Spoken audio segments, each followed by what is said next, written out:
Boa tarde, eu sou Thaís Naldoni, esse é Imprensa na TV, um programa para quem gosta e entende de jornalismo e comunicação. Bom, há pouquíssimo tempo terminou a Copa do Mundo no Brasil e eu trouxe aqui duas pessoas super especializadas para falar primeiro sobre a cobertura nacional e a cobertura internacional sobre o evento e, claro, sobre o fiasco da seleção brasileira e também sobre as novas diretrizes do futebol no Brasil, se é que elas vão existir, não é? Então, aqui do meu lado eu tenho o Márcio Moron, que é o diretor de produção da Fox Sports. Obrigada por estar aqui. Obrigado pelo convite. E eu tenho aqui também o Marcelo de Lalo, que é radialista, jornalista, atuou em não sei quantas Copas do Mundo, mas ele conta para vocês isso melhor, na verdade eu não sei. E além disso, fez nesse Mundial uma cobertura diferente, falando em redes sociais, fazendo uma cobertura opinativa sobre todas as seleções, né, Marcelo? É isso aí. Bacana. Obrigada por ter vindo também. Boa tarde. Eu que agradeço a oportunidade de a gente bater um papo e fazer o rescaldo da Copa do Mundo, né? Que rescaldo, né? Bom, a gente já começa vindo de uma coletiva de imprensa da CBF que aconteceu ontem e que eles colocaram o Gilmar agora para fazer coordenação lá da CBF, enfim. Só que o Gilmar ele é empresário de jogadores, isso já começou pegando mal, né? Então eu queria que vocês falassem a respeito disso. Pontapé agora é com vocês. Quer começar, Mourão?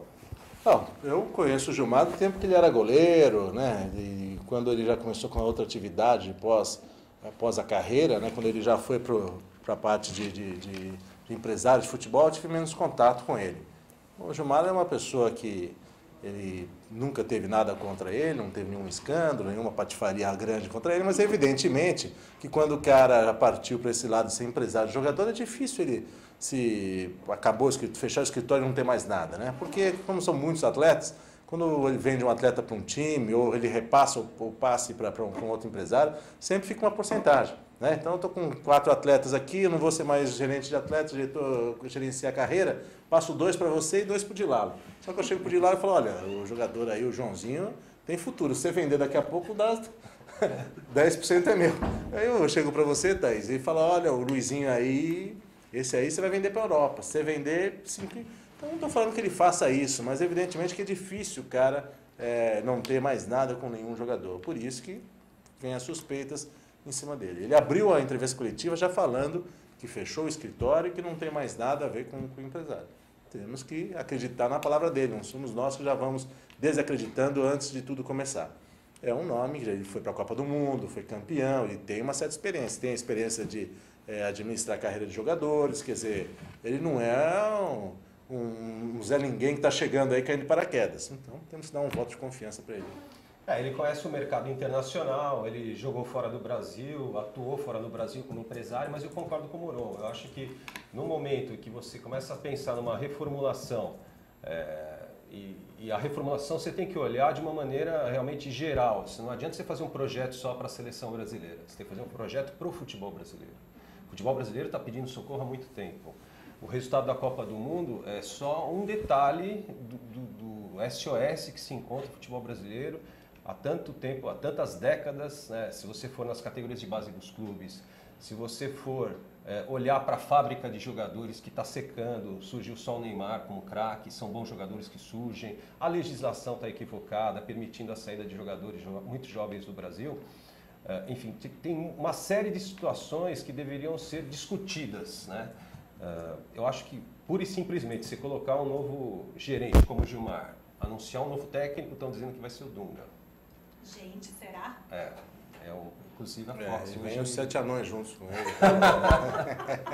Voltar aí. Os anões da Previdência, né? Vamos começar a trazer. Já estão retornando aí. O Gilmar, ele é inteligente, eu também convivi, nós éramos repórteres, né, Mourão, nessa época, e é um cara inteligente, é um cara diferenciado, assim, da maioria dos jogadores, tem um conhecimento de futebol internacional, mas não é, talvez, a pessoa indicada para o processo de reformulação, que se exige hoje não só na seleção, como no futebol brasileiro. Aí se pega também, é um cargo de confiança e o presidente ou os presidentes lá da CBF, né, o Marco Polo e também o Marinho, eles têm que botar as pessoas de confiança, né? Então, pelo que eu estou vendo aí, o Gilmar é de total confiança deles. Sendo assim, acho que está certo. Se esse for o critério, eu apoio, né? A partir do momento que você administra desde de uma loja até um clube, uma confederação, ao seu lado você tem que ter algumas pessoas de confiança. Não adianta eu colocar o João Ricardo, que é um grande administrador de coisas se eu não tenho confiança nele.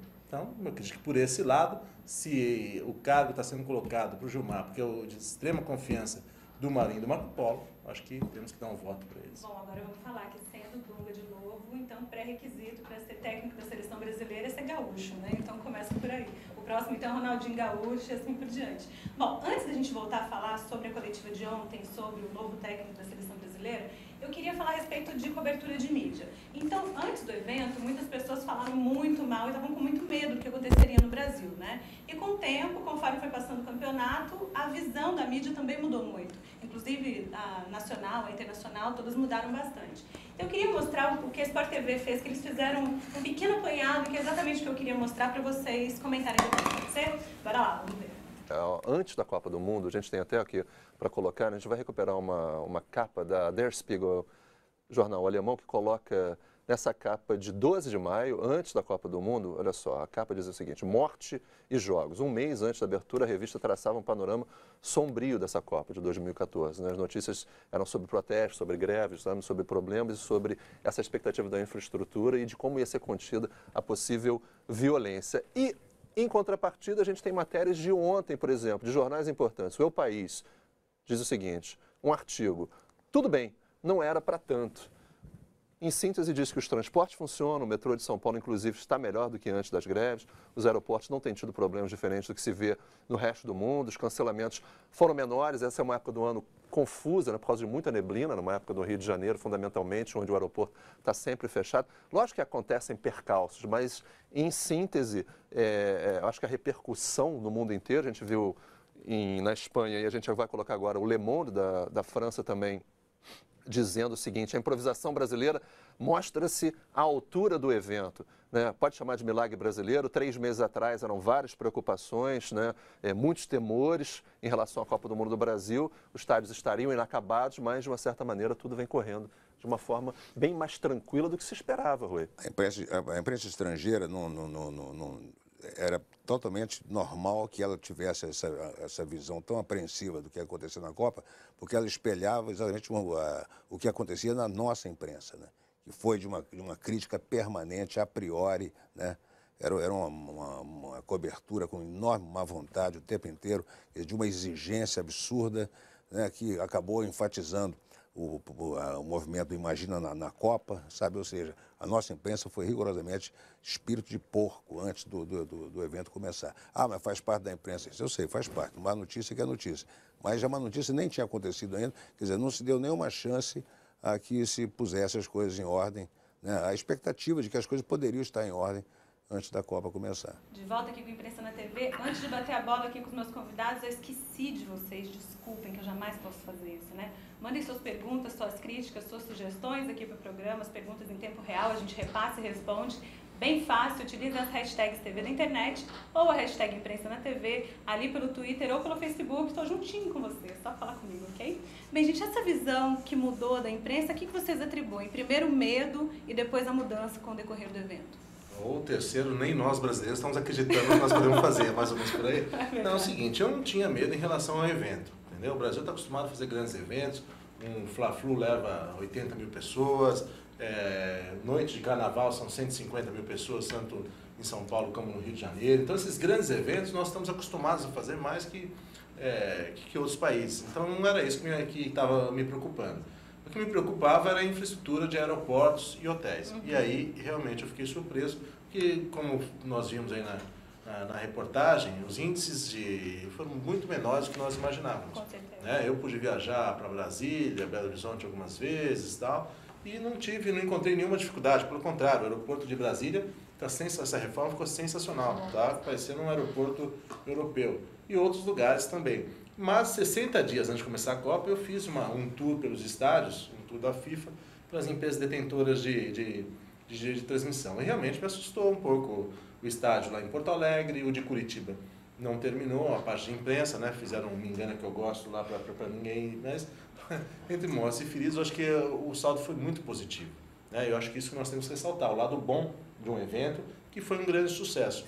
Tanto que nós vimos aí da imprensa internacional, mas também o governo fez uma pesquisa com os turistas que estiveram no Brasil acompanhando a Copa. deu 73% de aprovação. Então eles aprovaram o transporte, nem nós aprovamos o nosso transporte, metrô, ônibus, ou seja, nós somos críticos demais, então tem alguma coisa errada com a gente, não com eles. Mas eu acho que essa crítica é importante também, para chamar atenção, para alertar, porque o brasileiro realmente tem por cultura deixar tudo em cima da hora. É verdade. Isso realmente era meio assustador, a gente via a Copa... Você mesmo chegou em cima da hora do programa, né? Não, fui eu. Mas perto da Copa do Mundo, e você esteve presente no tour da FIFA e tal, realmente era assustador você ver alguns estádios ainda inacabados, vias inacabadas, a tal da mobilidade urbana, os aeroportos ainda em reforma, o aeroporto de Brasília, o aeroporto de Salvador. Não tivemos grandes problemas. É bom que se diga também uma coisa. A Copa do Mundo, ela é um evento que dá certo por si mesmo. Claro que existe uma grande organização por trás de uma Copa do Mundo, da FIFA e das suas parceiras, a gente sabe disso. Mas essa preocupação que a gente teve no Brasil também houve na África do Sul, momentos antes da Copa de 2010. E chegando em Joanesburgo, você via ainda algumas vias de acesso para o IBC lá na capital sul-africana e que ainda estava em reformas. O aeroporto estava pronto, porque já era um aeroporto pronto, já tinha uma infraestrutura importante. E o que você falou a respeito do turismo, esse eu acho que é o primeiro legado que fica da Copa. O governo deve se prestar atenção. 1 milhão de turistas estiveram aqui no Brasil. 95% numa pesquisa disseram que pretendem voltar ao Brasil. Então acho que o governo já tem que pegar carona imediata nesse primeiro legado, incentivar o turismo e trazer as pessoas aqui para o Brasil, porque o Brasil realmente é um país maravilhoso. Em compensação, falando de mobilidade urbana, não mudou nada, né? Só um pequeno destaque em relação à parte de hotelaria. Eu acho que muito estrangeiro também veio para o Brasil, não para ficar nos grandes hotéis. Que eu acho que a parte de hotelaria do Rio de Janeiro não suportaria tanta gente. Tem alguns que nem hotel ficaram. Exatamente, isso Dormiram que destacar. Dormiram no Sambódromo, acampamento argentino, dormiram na praia, ficaram em apartamentos, em casas, em pousadas no Nordeste. No Parque do Ibirapuera. No Parque do Ibirapuera. Eles se viraram de acordo com o potencial financeiro de cada um, né? Eles não ficaram nos grandes hotéis. Se a gente fosse necessitar dessa parte hoteleira, principalmente no Rio de Janeiro, né, que você mora lá, você sabe muito bem disso, seria meio complicado. Mas esse lado de turismo, acho que vai ser, como o Gilaro falou, muito importante. Né? Muitos jovens acompanhando a Copa e muitos deles, eu vi uma entrevista lá numa TV local no Rio de Janeiro, que saíram do país pela primeira vez. O cara que saiu a primeira vez da Colômbia, do Chile, da Argentina, e veio ou para a Vila Madalena ou para Copacabana, passam as férias dele, vai voltar, amigo. Tem alguns momentos lá, ninguém é de ninguém, festa, noite toda. O garotão novo, a menina, claro que vai, né? A noite do beijo. O brasileiro gosta de pouca festa. Ele acha que vai ser sempre assim, né? Então, quer dizer, esse jovem ele vai retornar. Evidentemente que, além do torneio, uma colônia de férias, né? Foi uma festa. A gente vai ter Olimpíada agora no Rio de Janeiro. Nós temos grandes eventos musicais acontecendo no Brasil. Enfim, o Brasil hoje em dia é um país muito visado e poderia ser muito melhor explorado em termos de turismo, né? O Brasil ainda é muito pobre em termos de organização e profissionalismo na área de turismo. Bom, ainda voltando a falar de mídia e da percepção da mídia, uma coisa que me chamou a atenção, e eu acho que muitos de vocês, aliás, todos vocês que cobrem esporte, na verdade, devem ter prestado atenção nisso, na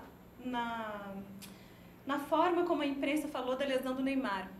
Então transformou a lesão do Neymar como se fosse num sepultamento do Neymar. Ele morreu. O Neymar morreu, certeza. Todas as emissoras, vamos dizer assim, que estavam muito diretamente cobrindo a Copa do Mundo, a Band, a TV Globo, estou falando dos canais abertos nesse caso, a mídia matou o Neymar, né? Tanto que quando ele foi dar coletiva lá depois do 7-1, os jornalistas aplaudiram ele no final do coletivo, que é uma coisa mais ou menos estranha, assim, né? O jornalista ia aplaudir. Acho que o pessoal já sabia que ia acontecer com o time sem ele, né? Então ressuscitou, né? Então, Neymar ressuscitou, todo mundo aplaudiu. Então, antes deles comentarem esse furor da mídia sobre a lesão do Neymar, eu vou mostrar para vocês o trechinho da entrevista do final da coletiva do Neymar, pós o 7-1, né? Que os jornalistas começaram a aplaudir o garoto. Vamos lá dar uma olhadinha. Fazer todo mundo feliz. Por isso que sempre joguei sorrindo, sempre treinei sorrindo, sempre vim para a coletiva sorrindo, sempre fiz tudo sorrindo. E não é por causa de uma derrota, não é por causa de que uma perca na Copa do Mundo, eu vou deixar meu sorriso embora.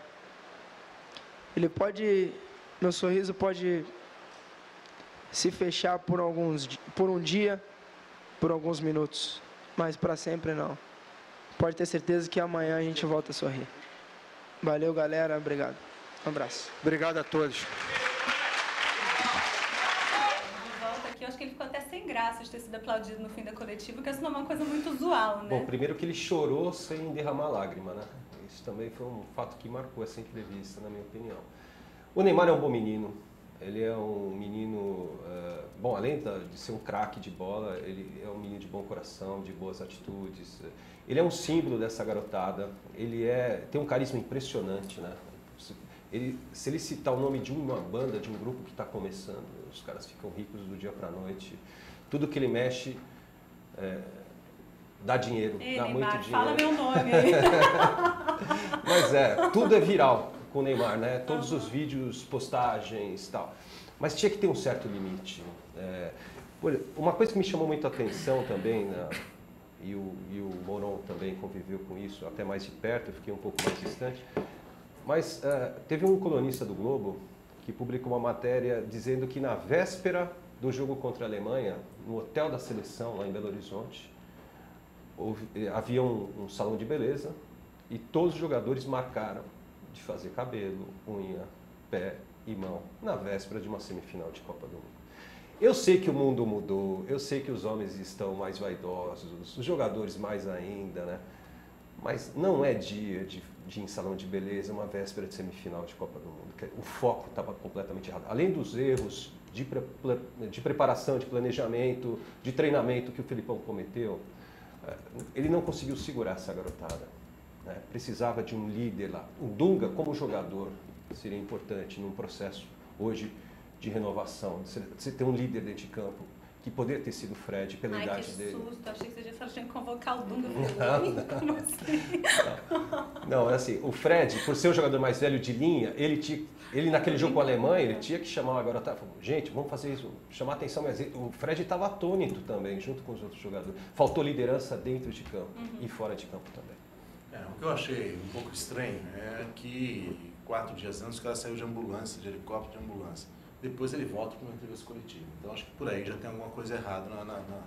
Se você saiu de ambulância aqui, depois pega 400 quilômetros de distância, né, que foi onde ele estava lá de Teresópolis para o Guarujá, você não vai voltar 4 dias depois para dar uma entrevista coletiva. E carregando uma mochila nas costas. Então isso aí, tem coisa errada por trás disso aí. Então já primeiro, ele voltou por quê? Para ajudar os atletas que tinham tomado de 7, para desviar a atenção da imprensa. Para ser o escudo. Ele voltou porque os patrocinadores dele precisavam de uma exposição maior e ele teve que voltar lá para mostrar? Não sabemos. Então, isso aí foi o grande erro. E mais um detalhe, teve uma ação de apoio ao Neymar, que todo mundo achou que fosse uma ação simplesmente solidária dos jogadores do boné, e havia um patrocinador por trás dessa ação, que é um patrocinador da seleção brasileira. O Davi Luiz, que se transformou num queridinho da torcida brasileira, num líder e tal. Joga pra mim, né? E aliás, foi isso que chamou a atenção do Gilmar ontem na coletiva, né? Ele se preocupou com o que estava escrito no boné. Isso me deixa muito preocupado, de saber que o que mais chamou a atenção do novo coordenador da seleção brasileira, naquele 7-1, é o que estava escrito no boné. Por mais que esteja até errado, realmente, o Bernard merecia o apoio da torcida, mas isso não foi o fato mais importante, aquele 7-1. Eu acho que, então, você está vendo como as coisas... E com o tempo vão surgir outras histórias, outras lendas, outros mitos, de erros de preparação, e a coisa vai ser bem pior do que a gente imagina. Agora, falando sobre análise de mídia, quando o Filipão foi impostado como técnico da seleção brasileira, não houve uma rejeição absurda ao nome do Filipão. Muito pelo contrário, assim, a dupla Filipão e Parreira era uma dupla que as pessoas sabe por quê? Eu acho que aprovavam. A situação já não estava bem com o Mano, entendeu? A situação estava ruim. Então, quando você chega no seu gerente do seu banco lá, conta no vermelho, então o seu gerente fala, vamos fazer um empréstimo aqui, que o seu juros vai ser menor, tal, você sai de lá satisfeito, fala, pelo menos não fiz. Então a situação estava ruim com o Mano, o negócio estava ruim mesmo, estava ruim de segurar com as duas. Então entrou o Filipão, acalmou, trouxe uma tranquilidade aparente, e isso aí eu acho que foi o mais importante para aquele momento. Mas, se nós formos rebobinar um pouco o filme, a gente viu que o Filipão não conseguiu deixar o Palmeiras de 20 clubes entre os 16, quando ele largou o Palmeiras. Então, tinha alguma coisa errada para lá. Mas, em relação ao Mano Menezes, ele deu uma certa tranquilidade para o grupo. Eu acho que isso que... E assim, só para concluir o pensamento, mas no final, então, depois do 7-1 sobretudo, aliás, já vinha desde o começo da Copa, quando a seleção não se apresentou de uma forma que as pessoas esperavam, né? Não bem, sempre apoiados no Neymar. Sem o Neymar, a seleção perdeu de 7-1 no primeiro jogo e depois perdeu para a Holanda de 3-0 e aí a mídia depois rifou. Depois não perdeu mais, que não teve mais jogo. Não tem mais jogo, senão já era. Mas a mídia rifou o Filipão, né? Rifou de um jeito cruel, achei. Inclusive, estou dando a minha opinião nesse caso, assim, como pessoa que lê muito e lê bastante sobre a mídia. Mas eu achei que a mídia acabou sendo cruel. A mídia usou um bode expiatório, a culpa é do Filipão. Por que rifar o Filipão desse jeito? Bom, eu acho que, primeiro, a escolha pelo Filipão foi estratégica, justamente por isso. Porque ele é um para-raio, ele é um escudo. Ele tinha sido campeão do mundo. Então foi assim que pensou o Del Nero, que vai ser o futuro presidente da CBF ano que vem, que tem ligações fortíssimas com o Filipão, vai substituir o Marinho, e o Marinho vira vice-presidente do Del Nero, né? Aquela linhagem impressionante, que vem desde Ricardo Teixeira, João Avelange, e passa por Marinho e Del Nero.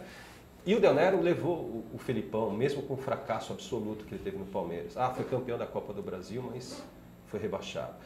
Mais que isso, ele é um técnico que não se reciclou. Ele tem os mesmos métodos de trabalho da década de 80 e da época que ele jogava nos anos 70. Né? Então, por exemplo, como é que ele pode colocar um time para jogar numa semifinal de Copa do Mundo contra a Alemanha, um time que ele não treinou, com medo que a imprensa pudesse alertar o adversário de como vai jogar a seleção brasileira? Isso aí é uma coisa absurda, é indesculpável, é imperdoável, um erro de avaliação de um cara com a experiência do Filipão, ele jamais poderia ter cometido. Então, claro, sempre sobra mais para o técnico. Eu até pisei um pouco no freio em relação ao Filipão nas minhas críticas nas redes sociais. Eu comecei a direcionar mais para a CBF, porque o problema não é o Filipão. O problema está no comando da CBF. O problema não está na seleção, o problema está no futebol brasileiro. Tem que ter mais profundidade de análise. O ideal seria um fórum nacional, como fez a Alemanha no ano 2000, envolvendo jogadores, técnicos, preparadores físicos, jornalistas, dirigentes, empresários. Mas também, Edila, a Alemanha, assim, não sei de cabeça, mas é praticamente um estado de São Paulo. Sim. Se juntar São Paulo e Minas. Nós temos aqui nosso país que as dimensões são continentais. Acabou o campeonato aí, eles vão começar um campeonato alemão daqui a um mês, com 20 clubes, mas 20 da segunda divisão. Nós não terminamos a Copa, 48 horas depois do final da Copa, nós já tínhamos aqui Joinville e Ceará, não sei o que, e nós temos 40, 50 clubes aqui, e a quantidade muito maior. Dá para você pegar o exemplo, pelo menos, o que eu digo é que deve haver um grande debate em torno disso. A gente não pode deixar só na mão do Marinho e do Del Nero o futuro do futebol brasileiro.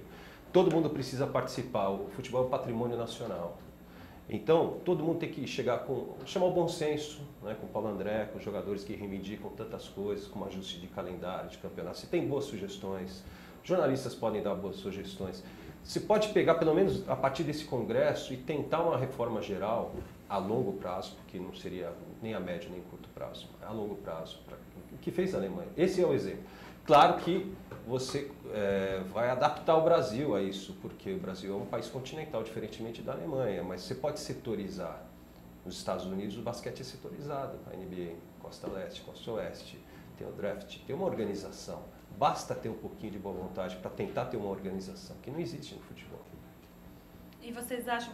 Ninguém respondeu a minha pergunta, vocês estão vendo, né? Sobre Eles me enrolam e não respondem o que eu falo. A então, a minha pergunta era... Você perguntou alguma coisa? Sobre a mídia? A mídia rifou o Filipão. Mas eu quero saber se isso é do jogo. Acontece? É assim que acontece? É normal isso, é normal o técnico ser o principal culpado, né? É a cultura do futebol, a cultura da mídia esportiva é essa. Né? E a forma com que o Brasil jogou diante da Alemanha também foi isso aí, né? O Brasil jogou, entrou aberto, entrou exposto, quer dizer, entrou com o Bernard e o Hulk aberto, né? Quer dizer, o Brasil foi para cima da Alemanha e desprezou o potencial do time alemão. O responsável por isso não era o A, o B, o C, o D, o X e o Y, era o treinador que montou aquilo. Agora, se foi ele, se foi o assistente dele lá, o Gordosa, se foi o Galo, se foi o Parreira, você sabe. Mas agora, a pessoa fala, mas nós não podemos colocar a culpa em todo mundo. Não, tem que colocar a culpa em todos ali. Porque se o Brasil fosse campeão, eles seriam heróis hoje. Tanto os jogadores como o Filipão. E se eles tomaram de 7, foi a maior derrota, o maior vexame do futebol brasileiro, eles têm que ser responsabilizados. O goleiro tem, claro que tem. O cara tomou 10 gols, a culpa não é dele, a bola chegou. Perfeito, não é só dele, mas a culpa, então, ele tem que ser responsabilizado, sim, tem que ficar marcado, sim, porque eles estavam lá. Se fossem campeões, se defendesse o pênalti no último minuto, o cara ia ser herói. O cara toma 7, bola por cima, por baixo, do lado esquerdo. Pô, não, coitado aí, viu? O esquema tá errado aí, coitado, não teve culpa, não teve culpa. Mas são nessas lições gigantescas que a gente aprende muita coisa, né? O Brasil precisava tomar uma pancada grande, como tomou, talvez, para reiniciar um processo. Vou até te cortar de lado, porque tem perguntas aqui dos nossos colegas internautas e uma delas tem a ver exatamente com isso. O Fernando, queria agradecer a vocês que estão aqui com a gente, mandar um abraço grande. Obrigada, Emílio, obrigada, Cláudio, obrigada, Fernando, obrigada, Sandro, um beijo. Obrigada, Adriano Santos, que está sempre aqui com a gente. O Adriano só comentou, ele falou que o Dunga, para ele, também é um retrocesso, porque é como cometer o mesmo erro 2 vezes, de trazer um técnico repetido, vamos dizer assim. Falaram em Dunga, Falcão, todo mundo é repetido mesmo, né? Luxemburgo, não tem muita criatividade no nosso futebol. O Tite seria uma novidade, né? Só que o Tite, acho que politicamente, não se encaixa nesse quadro aí, agora. Né? O Fernando agora, que é a pergunta que vou até entrar na sua... estava dizendo agora, ele está primeiro querendo falar a respeito disso, se esse 7-1 vai mudar alguma coisa no futebol brasileiro ou se é só especulação mesmo, se é um momento de furor, porque acabou de acontecer e depois disso já era, passou, não vai acontecer mais nada. Gostaria que mudasse, mas olhando para o quadro que a gente vê hoje, se não houver uma alteração lá em cima de comando da CBF, dificilmente vai mudar alguma coisa. Porque você fala em novidades e técnicos, né? Realmente, se você olhar hoje para a realidade dos técnicos no Brasil, são poucos técnicos hoje capazes de serem comparados aos grandes treinadores do mundo. O Brasil não tem tradição de grandes técnicos. Teve Tele Santana, que a gente conheceu, conviveu, o Vanderlei Luxemburgo nos bons tempos dele. O Tite hoje seria um cara, o Muricy acho que já passou um pouquinho e tal, mas... eu acho que o Brasil teria que ter humildade em reconhecer que nesse momento poderia trazer um técnico de fora, uma novidade. O Guardiola, que eu defendo, claro que se o Guardiola viesse, teria que mudar muita coisa também, em termos de mentalidade e tal. Ele não poderia vir pura e simplesmente. Mas o Guardiola, ele criou uma filosofia dele de jogo, de trabalho, baseada na seleção brasileira de 82, no toque de bola, na triangulação, na aproximação, que ele levou para o Barcelona, que foi base da seleção campeã de 2010, que foi a Espanha, levou para o Bayern de Munique, base da seleção alemã campeã do mundo esse ano. Ele tem uma concepção de jogo que eu gosto, que é ofensiva, de toque de bola. Eu também gosto, mas eu sou contra a sua ideia de trazer um treinador de fora. Acho que um treinador de fora hoje seria a mesma coisa que aconteceu com a África, levando o nosso... Joel Santana. Joel Santana. To be or not to be. Vai chegar o cara aqui não vai saber o que tem, o que não tem. As nossas expressões são diferentes, a pressão aqui é diferente. Vai chegar o camarada que vai tomar pancada para tudo que ela... porque o nosso jeito é diferente. É a cultura. Não tem a cultura, o jeito do jogador brasileiro, o cara vai querer se espelhar só nos jogadores brasileiros que estão no exterior, aqui o nosso futebol é diferente, o cara vai falar, nossa, mas isso aqui tem que mudar porque a gente... Aí já era. Nós não temos tempo e nós somos mais imediatistas. Não adianta a gente falar, pô, a Alemanha, o projeto da Alemanha é bom. Quantos anos está esse projeto da Alemanha aí? 8? Não, tem 14. 14. Você acha que vai ter um técnico que vai ficar 14 anos dando tempo? Hã? Não, mas não é o mesmo técnico. Nem projeto ficar 14 anos não dando resultado em casa. Você acha que você vai deixar? A Alemanha se reconstruiu em 14 anos, esportivamente. Se reconstruiu. Que não daria esse formato aqui para o Brasil não dá certo. Nós somos mais imediatistas. Nós queremos o resultado para ontem. Claro que não vai ser desse jeito. Mas o que foi feito lá, aqui não daria certo. Nós não teríamos essa paciência. Você não tem nem paciência. Agora, o carro começa a dar um tranco, Marcelo. Eu vou te e dar aí outro você vai na concessionária e pega outro. Você vai querer ficar não sei quantos anos? Não vai. Antes eu tivesse essa condição. Mas vou te dar um exemplo de outras modalidades no Brasil que cresceram com técnicos estrangeiros. A ginástica olímpica trouxe Quantos atletas brasileiros tem na ginástica olímpica? Não tem. Então acontece. Aquela seleção a permanente, eu sou a favor. Para quê? Para ginástica olímpica, para esgrima, para luta grego-romana, para natação. São esportes que têm um número deficiente de atletas. Nós não temos essa quantidade e aí sim, nós temos que ter uma seleção permanente que vai se aprimorando e que a gente consiga bater de frente com alguém. Agora, o futebol, com milhões de jogadores que nós temos aí, milhares, isso aqui, a gente não tem condições de ter. Imagina ter uma seleção permanente. Como que a gente vai fazer com os demais jogadores e times por aí? Agora, nesses esportes que você está citando, a ginástica artística, eu sou a favor, tênis eu sou a favor, Tamo junto nessa aí. Badminton. Badminton, só falou squash. Mas eu ainda fico com o Guardiola, tá? Mas levando em consideração que teria que mudar muita coisa. Não adianta vir só o Guardiola, como eu disse. Teria que mudar a mentalidade, talvez até um executivo de fora também. O Oliver Bierhoff, por exemplo, que foi o executivo responsável pela preparação alemã, ele poderia trazer alguma coisa importante para o Brasil. Não precisa ser necessariamente brasileiro. Eu acho que isso aí é um pouco de falta de humildade nossa do futebol de uma maneira geral, de não aceitar esse tipo de ingerência. O Diego, oi Diego, tudo bem? Obrigada por estar aqui com a gente também. O Diego está em Salvador, lá na Bahia, e ele está perguntando a respeito dos empresários de jogadores de futebol, porque na opinião dele esse monte de empresários e esse monte de patrocinadores tem feito com que os jogadores perdessem o foco no esporte. Vocês concordam, discordam? Não, aí é a modernidade também, porque se nós voltarmos para 1978, não tinha marketing esportivo, o máximo que tinha lá, a patrocinadora na época também não desenvolvia ações. O mundo mudou, não tem como. Evidentemente que hoje em dia nós temos que se agrupar e também se integrar diante do mundo do marketing, não tem como. Agora, se a gente estiver falando de empresário ligado a jogadores de futebol, eu acho que cabe sim uma reformulação na Lei Pelé. A Lei Pelé ela precisa ser reformulada. Marcelo, eu queria só que você desse só uma prévia do que é a Lei Pelé para as pessoas que não sabem, que estão assistindo a gente. A Lei Pelé ela foi estimulada, foi criada para tentar romper um pouco do laço de escravidão que eles consideravam dos jogadores com os clubes de futebol, né? Então o jogador passou a ser mais autônomo nas suas decisões. Só que isso implicou um verdadeiro enxame, uma invasão de empresários. Empresários passaram a ser detentores dos direitos econômicos dos jogadores. Tem jogador que é fracionado, 10% de um, 10% de outro, 15% do outro e tal. Então, quando você vai negociar esse jogador, o clube, ele é filiado a um clube, mas esse clube vai falar assim, olha, eu preciso contratar esse jogador, tem que acertar com 5 empresários diferentes. E esse empresário tem 10 jogadores na categoria de base do clube, né, sob a custódia dele. Então, isso que precisa ser mudado. Porque os clubes precisam se atentar para isso e cuidarem das suas próprias categorias de base, não deixar na mão dos empresários. Antigamente havia olheiros dos clubes, lembra? Na época do Cilinho. É que hoje o clube ele não tem financeiramente como manter uma categoria de base. Então a gente tem clube aqui na capital paulista mesmo que ele não tem como manter a categoria de base. O que ele está fazendo? Ele está contratando um jogador que atuou ultimamente pelo Palmeiras, Santos, Figueirense, e está contratando o cara. Só que ele não tem dinheiro para contratar o cara. Então ele está falando para o cara, você me paga a categoria de base aí, a rapaziada, que daí eu consigo trazer esse jogador, porque daí esse dinheiro... Então, acontece que o cara não tem dinheiro. Então, é nem Mato Grosso total. Escolher o bicho pega, se ficar o bicho fora. Vamos ser realistas. Você está inspirado. Não, mas é verdade, rapaz. Os caras não têm dinheiro. A situação é difícil aí. E aí precisa desse monte de patrocinadores daí, mesmo, e o jogador ele patrocinador. fica semi-refém disso. Né? Ele fica refém do empresário. Na verdade, E o clube também fica refém do totalmente, empresário. né? Não tem como. Totalmente. Então, esses empresários eles têm pleno acesso aos jogadores em todos os momentos. Nem sempre a melhor decisão é tomada. Assim, tem muitos jovens que saem do Brasil com 16, com 17 anos. E a formação deles, futebolisticamente falando, e até educacional, acaba se tornando europeia, né? Vários jogadores brasileiros foram naturalizados por outras seleções, inclusive o Thiago Alcântara, que para mim hoje seria um dos melhores, pena que se machucou antes da Copa, não veio pela Espanha.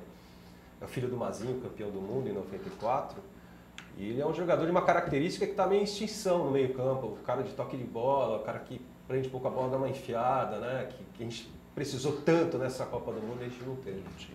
A Maísa, oi Maísa, tudo bem? Obrigada também por estar aqui com a gente. Ela quer saber se vocês dois atuaram na última Copa do Mundo e quais as diferenças que vocês veem da Copa da África do Sul, que foi a última, para a do Brasil.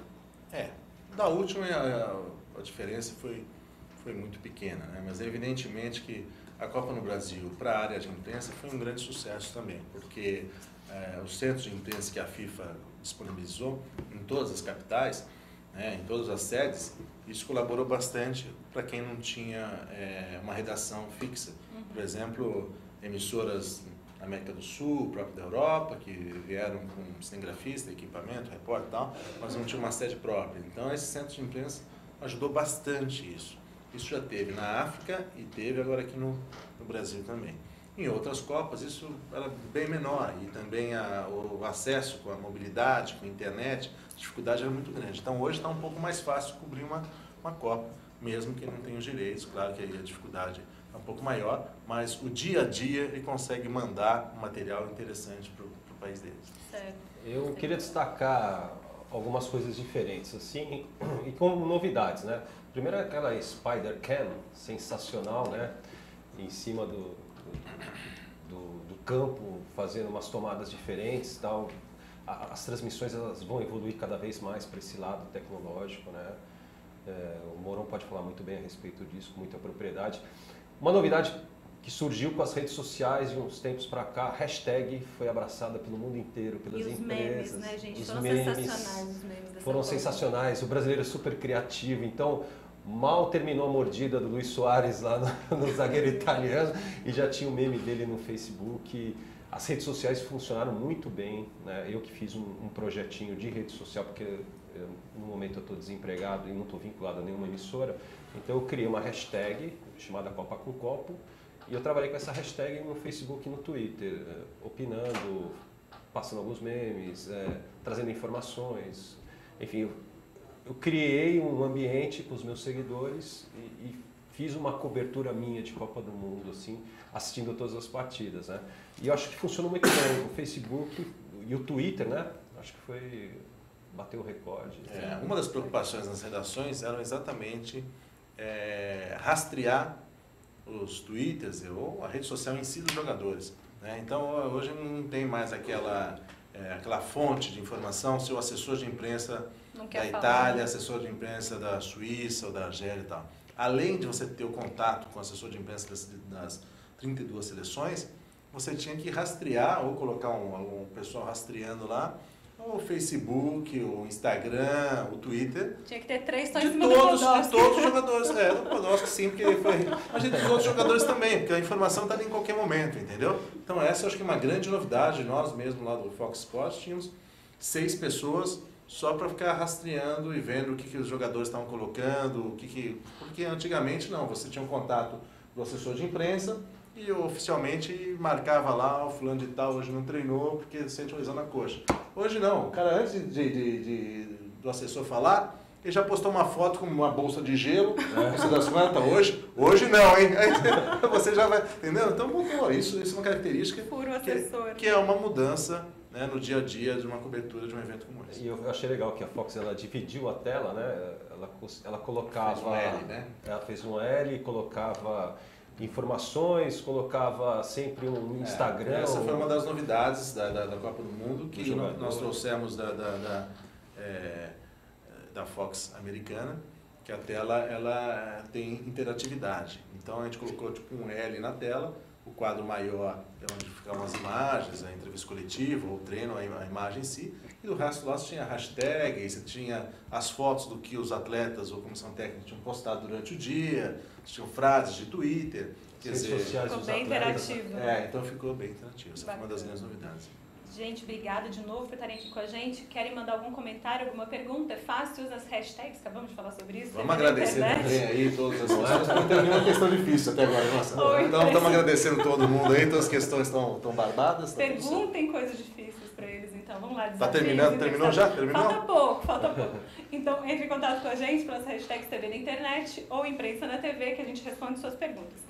Antes da gente voltar a conversar com eles, eu quero mostrar para vocês o vídeo que marcou a imprensa na Copa do Mundo, que foi o da Atena, de cueca, na TV Bandeirantes. Ninguém merece ver isso, mas a gente vai passar de novo, porque foi muito engraçado. E para a imprensa, eu acho que foi o grande vídeo. Vamos lá, Datena, mostra pra gente, vai. E eu vou assumir também, que eu falei que ficava de cueca se o Brasil perdesse essa Copa do Mundo, que eu achei que o Brasil ia ganhar. Mas tomar de 7, então tô aqui eu de cueca, pagando esse bico por causa do Filipão. Da comissão técnica e tudo mais. Pelo menos eu tenho palavra, por isso que eu não sou candidato a nada. Eu prometo e cumpro. Ridículo é ridículo. Tô ridículo, é claro, tô ridículo. Ficar de cueca na televisão para todo mundo ver, eu tô ridículo. Mas eu disse que ia ficar e fiquei. Quer saber uma coisa? Tá um frio desgraçado aqui dentro, capaz de eu morrer de pneumonia. Mas isso aqui é em função desse chacoalha que nós levamos da Alemanha. perder da Alemanha seria até uma coisa normal, mas perder de 7 é uma coisa vergonhosa, uma coisa lamentável. Eu não vou nem mais fazer as críticas sérias que eu fiz agora há pouco, mesmo que eu tô de cueca. Né? O Filipão deixou todos nós de cueca, deixou 200 milhões de cueca. Brincadeira, os caras estão falando que ele vai continuar na seleção aí. É piada, viu? E essa cueca também é homenagem à Alemanha, que é um timaço, e que, se Deus quiser, vai ganhar da Argentina, porque perder de 7 da Alemanha e ver a Argentina ser campeã aqui dentro, aí é demais, né? Aí é demais, não é não? Aí nós temos que mudar de país. Eu, pelo menos. Pô, que fiasco, hein, Latino? Isso aqui foi o Maurício, das cuecas bege, que mandou pra mim, que fez pra mim. Fez uma da seleção e tal. A da seleção eu vou mandar pro Filipão. Aliás, o Filipão devia pagar essa cueca aqui. Ele, o Parreira, esses caras deviam pagar essa cueca aqui. Isso é uma brincadeira, mas é uma homenagem à seleção da Alemanha. E vou dizer uma coisa pra você. O que eu vou dizer? Não vou dizer nada pra você. Absolutamente mais nada pra você. Ô, Lindinha, você me dá a minha calça, que eu tô com um frio desgraçado aqui. Por gentileza, me dá a minha calça. E depois, capaz de eu ficar com pneumonia ainda, porque o Brasil perdeu da Alemanha. Perder não, nós fomos atropelados pela Alemanha. A Alemanha passou o carro em cima da gente, um esquema completamente enganado.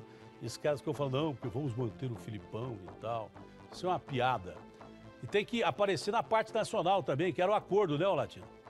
Na parte nacional, mas agora eu vou pôr a calça direitinho, porque vou dizer uma coisa pra você. Tá um frio desgraçado aqui, você não tem ideia do frio que tá fazendo. Já passou outro cinto nessa calça aí, Lindinha? Passa o outro cinto dessa calça aí, senão eu tô perdido. De volta aqui com a bizarrice mais bizarra, né, da Copa do Mundo na mídia brasileira. Situação, né? Eu falei com ele um dia depois disso aí, por telefone.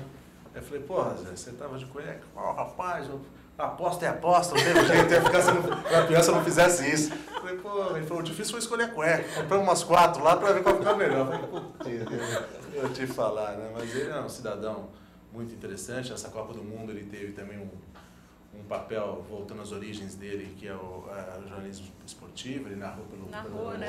E ele já tinha narrado, né? Tá todo empolgado, vai estrear agora, não sei se é semana que vem, Programa do Bradesco um Esporte. programa no Bradesco Esporte 11 da manhã. Quer dizer, ele está empolgado com esse retorno dele na mídia esportiva. Para quem acompanha o Datena nos últimos 10, 12 anos, talvez não tenha acompanhado ele como repórter esportivo, tal, só vê ele fazendo aquelas loucuras lá de polícia, camburão e tal, mas o Datena começou como repórter de esporte em Ribeirão Preto, foi repórter na Bandeirantes, na Record, foi narrador, quer dizer, ele tem, e parece que essa vontade de voltar a trabalhar com esporte voltou agora na Copa do Mundo, e ele quer continuar, até conversamos ontem de novo, ele quer continuar com isso, tanto que vai estrear um programa na rádio agora. Bacana. Então, o Datena também conheço, dos bons tempos da época de jornalismo. Você gostou da cueca dele lá, não? Gostou? Não, ele até falou que ia à praia, assim, viu? É, a praia, Vocês não estavam ouvindo, mas a gente estava aqui. E o Datena foi um grande repórter esportivo, ele teve programas na Rádio Record, eu gravava boletins para os programas dele, ele é um cara muito, muito ligado, muito atento. Bom, gente, a gente está, infelizmente, terminando o Imprensa na TV. Passa rápido quando a coisa é boa, eu sei, todo mundo se interessa pelo tema esporte. Tem algumas perguntas aqui que não deram tempo da gente fazer, 1000 perdões. Informo para vocês que o programa vai estar todo na íntegra, bonitinho, lá no nosso site, www.portalimprensa.com.br/imprensa na TV. É só acessar que vocês vão conseguir ver tudo de novo. Pra gente terminar, eu queria que vocês dissessem, aliás, que dessem os palpites de vocês, depois a gente vai ficar sabendo se eles estão certos ou errados, quem vai ser o técnico da seleção brasileira. Porra, aí é mais fácil a gente... Aí ninguém fez pergunta difícil, eu faço. Então, Palpite. qual o palpite? Pelo andar da carruagem vai ser o Dunga. Você acha? Não que eu gostaria que fosse o Dunga, eu gostaria até que, se fosse técnico brasileiro, que fosse o Tite. Mas creio que vai ser o Dunga. E você, Márcio? Eu gostaria também que fosse o Tite ou o Vanderlei Luxemburgo, mas pelo que estão falando aí, até o Falcão, né? Paulo Roberto Falcão tem chance de assumir a seleção. Aliás, só para um parênteses, Falcão, uma das grandes novidades, uma das grandes surpresas como apresentador da Copa do Mundo no Fox, foi muito bem. Para fechar aqui, então, um beijo, Fernando. Obrigado por estar aqui com a gente também. Um abraço a todos que fizeram parte do Imprensa na TV de hoje. Já disse, é fácil assistir. Corram lá no site que vai estar tudo lá a partir de segunda-feira. Um beijo. A gente se vê, então, na próxima sexta-feira, das 3 às 4 da tarde, aqui nessa telinha mesmo. Beijo. Tchau.